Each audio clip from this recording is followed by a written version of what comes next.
నాగశ్విన్ శేఖర్ కమ్ముల దగ్గర చేయడం వలన అలాంటి బాడీ లాంగ్వేజ్ అలాంటి అంతే పొదుపుగా మాట్లాడడం అదేనా అతని ఇన్ఫ్లుయెన్స్ ఏమైనా ఉందా? అండ్ ఇన్ఫ్లుయెన్స్ అండ్ యాక్చువల్లీ ఆయన దగ్గర జాయిన్ అయినప్పుడు కూడా ఇలానే ఉన్నాను, పెద్ద చేంజ్ లేదు సార్.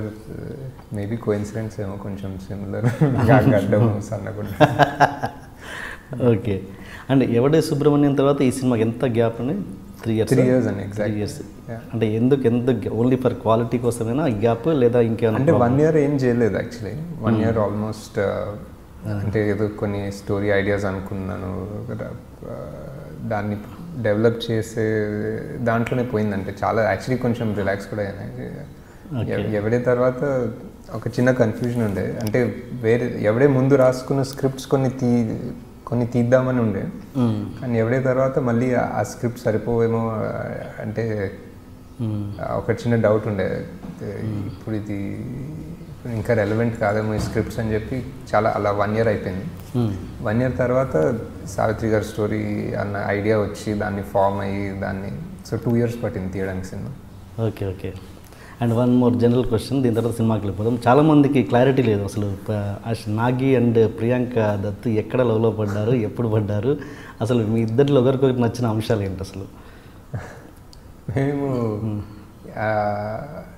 అంటే పెద్ద అంటే సినిమాటిక్ లవ్ స్టోరీ లాగా కూడా కాదు, చాలా గ్రాడ్యువల్గా ఇద్దరి మీద ఇద్దరు సపోర్ట్ అయిపోయి ఇద్దరి మీద రిలై అవ్వడం చాలా అయిందన్నమాట. ఎవడే ముందు నుంచి కొన్ని యాడ్స్ తోటి పరిచయము, అలా ఫ్రెండ్షిప్, దాని తర్వాత ఎవడే ప్రాసెస్లో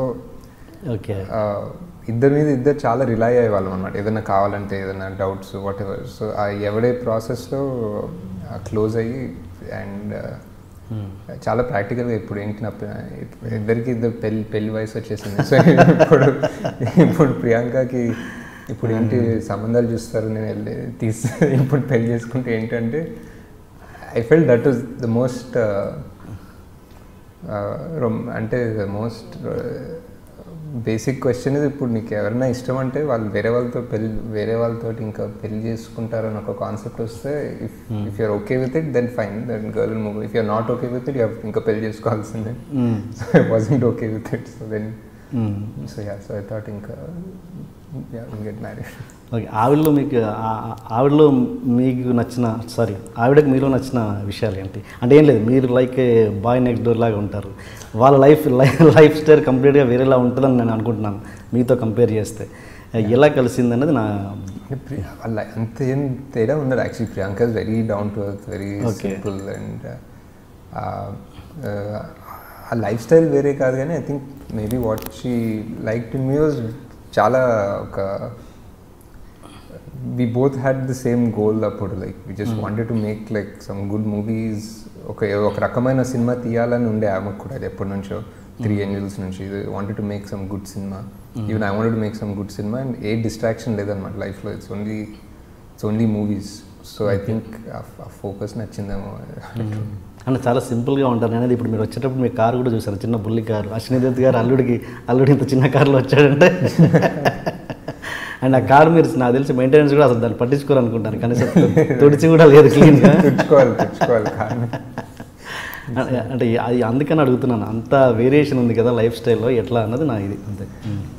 సూపర్ సింపుల్ అండి.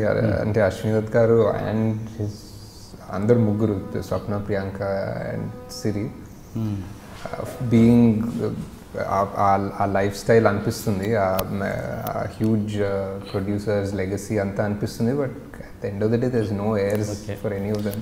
అది లవ్కి ఎలాంటి ఇది లేదని అంటారు అంతేనా? ప్రేమకి మాది చాలా స్ట్రైట్ ఫార్వర్డ్, చాలా ప్రాక్టికల్ ఉన్నాయి.